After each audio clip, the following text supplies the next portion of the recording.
Hero here for Umbra Games with a review of Earth Defense Force 4.1, The Shadow of New Despair, played on PlayStation 4, also available on PC. EDF 4.1 is an updated port of Earth Defense Force 2025 that was released on PS3 and Xbox 360 in the US in February of 2014. The first game in the EDF series was known as Monster Attack in Europe and was developed as a budget title by developer Sandlot and published by D3 Publisher.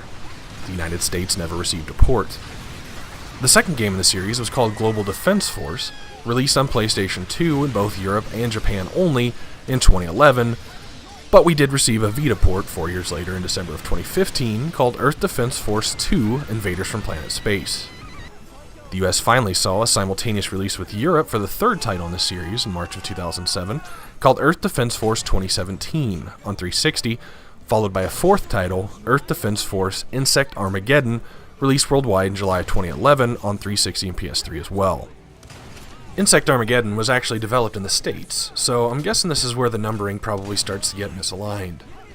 Also not included in the numbering is another European-developed entry to this series called Global Defense Force Tactics that never made it stateside either.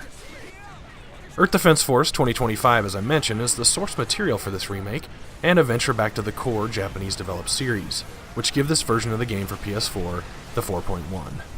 Now, the series typically one I haven't followed because of its budget look and generic name. My buddy Holcules, though, suggested we try 4.1 after reading some great co-op reviews, so we jumped in. In EDF 4.1, you're a soldier in the Earth Defense Force, tasked with defending it against wave after wave of all the B-movie horrors you could think of.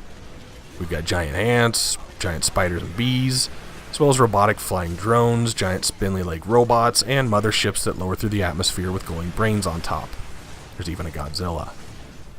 There are 88 levels for the solo campaign, and a bonus 10 levels, bringing it up to 98 for online multiplayer. You can choose one of 4 classes, the Standard Ranger, the Wing Diver, the Air Raider, and the Fencer. The game tracks your completion rate across a combination of all 4 classes and its 5 difficulties, meaning when we finished our first playthrough on normal with our Rangers, and a few easy and hard stages out of curiosity, 36 hours in we were 6% complete. Now, this type of shooter should be in a subgenre of its own, shared with the likes of Serious Sam and, well, I can't think of anything else off the top of my head. There are no ammo pickups, no hidden rooms, no collectibles, no keys, just you and your friends if you got them, versus hundreds of enemies at once. Now, I say no collectibles, but I guess technically you do have a weapon collection. These aren't preset finds, though, as enemies can drop green weapon crates, which produces a random weapon to examine after the stage completes. Weapons fall into various categories and are exclusive to each class. When you go to the equipment screen, you can see its various stats like rate of fire, capacity, and reload speed. There are several basic weapons, and some that are just off the wall, like multi-lock missile launchers or assault rifles that fire in a Z pattern. Most weapons can be used infinitely in a round, whereas others provide technical descriptions that the science of the weapon requires heavy machinery to recharge it back at base, so once you're spent, it's a paperweight. Now, enemies also drop red armor crates, which get tallied at the end of the mission, and a coefficient is applied based on your class to increase your character's maximum hit points. While in mission, you can use the small and large health drops that enemies give to keep yourself topped off. And one thing that stuck out to me about this game is the ability to see enemies across immense distances. One of my favorite ranger weapons is the Stingray, a rocket launcher with incredible speed and accuracy, and medium explosive power. The stats on the weapon say it has a range close to 2 miles. On one particular stage, a colony of ants comes crawling over a mountain in the distance. The developer, Sandlot, seemed to have traded frames per second for the ability for numerous entities to exist at once at great distances. You can see them moving at 1 or 2 animation frames per second. Sure, the bee-wings fluttering up and down slowly seems a bit odd, but let me reiterate. You can shoot enemies from 2 miles away. Functionality over appearance. Buildings in the environments are very nearly fully destructive, only not so when the game doesn't want them to be. It's almost like each one has a bit value flagging whether or not they can be destroyed for a particular level's design. There's no external sign, just the fact that your rockets are useless.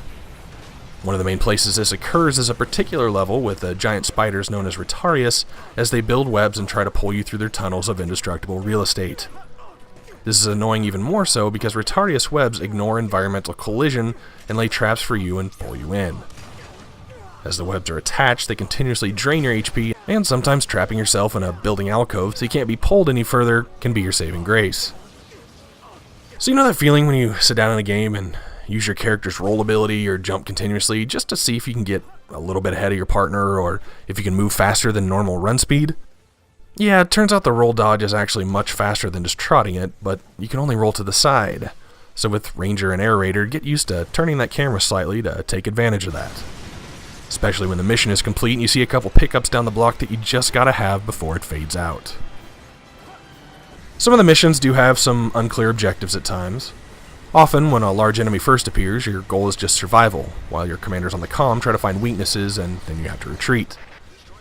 Some stages feature dropships, and sometimes you're required to destroy them, other times you're not.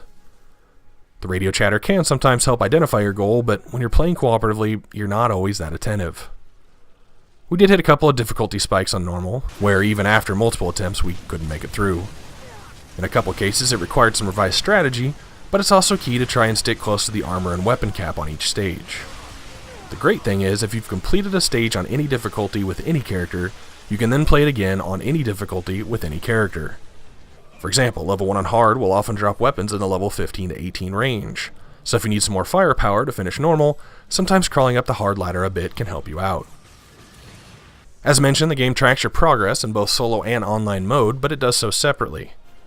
If you try and play online mode solo, you actually have a pretty high enemy life multiplier to discourage you from opening content in that manner.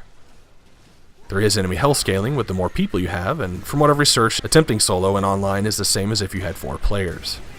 However, every time you log into online mission mode, you're given the option to check out available games in session to join, and you can also create your own, limit the number of players you want in it, and make it public or private.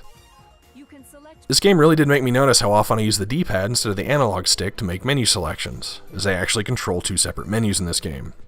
This was slightly annoying at first, and actually, no, it was annoying all the way through. It's so much more precise to make choices using the D-pad. Those options could have just gone into one of the existing menu layers. Now, EDF is one of the few games where we picked it right back up after completion and forged ahead both on harder difficulties with the same character and also tried some new classes. And let me tell you, going from Ranger to Wing Diver was a pretty drastic change, giving the game an almost completely new feel, not just in being able to zip around and hit targets in and out, but also in the power management between jetpack and weapon consumption. I have a feeling we'll continue to pick this game up again and again as time goes on. So if you're craving some non-stop, simplistic shooting action, cooperatively or solo, EDF 4.1 has huge waves of enemies, destructible environments, lots of levels with diverse goals, multiple difficulties, 4 unique character classes, several enemy types, some of them in incredible scale, tons of weapons to unlock, and hundreds of hours of gameplay progression. As long as you don't mind some occasional graphical slowdown when the action gets too heavy, some collision issues, random difficulty spikes, a bit of odd AI behavior, and sometimes unclear objectives. This game is not without its bugs. See what I did there? Rated as a third-person shooter, Earth Defense Force 4.1, The Shadow of New Despair, hits a 76 out of 100, with 50 being an average game. This is Jiro for Umbra Games. Thanks for watching. If you agree that sometimes it's just fun to shoot giant bugs, then you're probably on the right channel. Please feel free to subscribe or follow me on Twitter at Umbra Games for more video notifications.